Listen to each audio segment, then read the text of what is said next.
Well, I mean, I was worried all the way up until the race started. We had a really bad effort in qualifying, just really bad. I knew the car was great, and but that's kind of been a puzzle for me, trying to figure out how to get the car to qualify. Race started and felt great about the car. Just kind of picked them off as I could, and I was pretty surprised we drove up to second in the first half. I was hoping just to get into the top 20, maybe the top 15 if we were lucky, but the car was excellent, and a lot of guys started to struggle with the balance of their car and losing drive on the corner exit. And so for the second half, we just were going to sit there in second, right behind that 77, and I could see him shearing the back a little bit on throttle, and I thought if I, when it was time to start pressuring him, I could probably get him to lose some drive off the corner and be able to beat him. But it was about time to turn it on for sure. Everybody was going to go ahead and go hard there as they could, see what they had left at the end, and the fuel pump broke. So going down the back straightaway under caution, it just the fuel pump broke, and it started to starve it from fuel, and nothing we can do about that. Sorry? It's fun going to any short track, but it's fun to be involved in grassroots racing.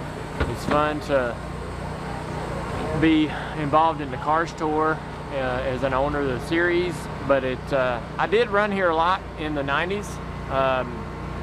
In 94, 95, and 96, this place ran on Friday nights.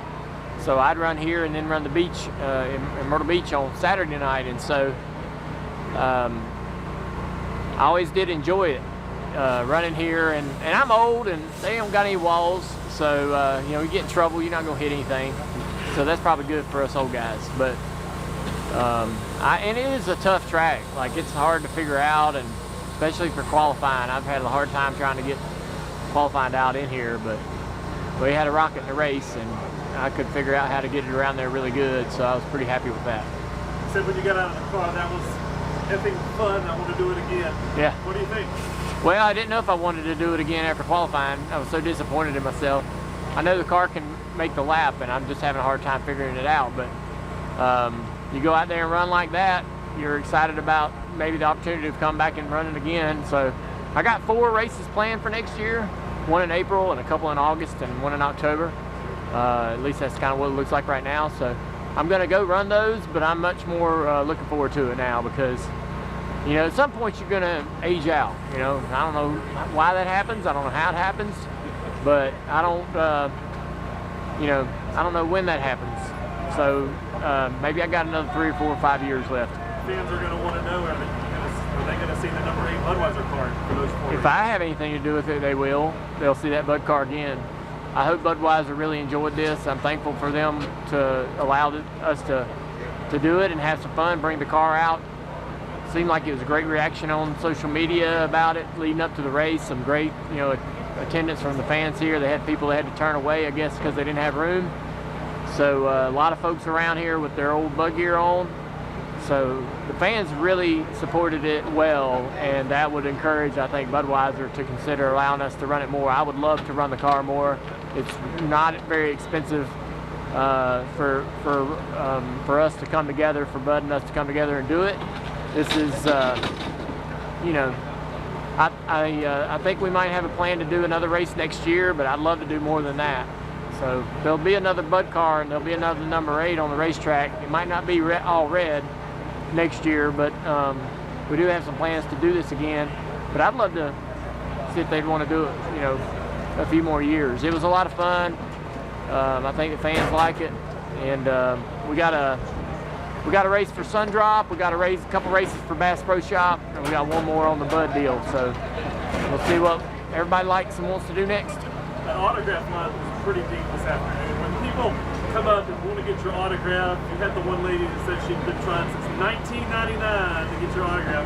Does anything they say ever surprise you? And how much do you enjoy that still? Well, I'll be honest with you. I love every piece of information they want to share with me. But probably the best thing that happened all night long was I qualified really bad, and I was pretty mad at myself. And I know, I mean, with the way I run in the race, that's the way I think I should qualify. And for whatever reason, I just have a hard time with it. I got done and pulled around, and one of the other drivers that qualified poorly as well got out, and he said, hey, he said, keep your head up. He's like, I am racing because of you. He's like, I lost my dad, and listening to your podcast has really helped me, and that's why I got this car, and that's why I'm here. He's like, you're doing a lot of great things that ain't got nothing to do with that qualifying lap you just ran. And I was like, man, I want to tell you how thankful I am for you sharing that with me, because I really needed to hear that, because I was so upset with myself about qualifying, and sometimes it's good to be reminded that that's not that important. And just like that fuel pump breaking, I had a blast. Come out of here safe in one piece, car ain't tore up. Yeah, the fuel pump breaking is not ideal, but we had a blast tonight, and we'll be back again.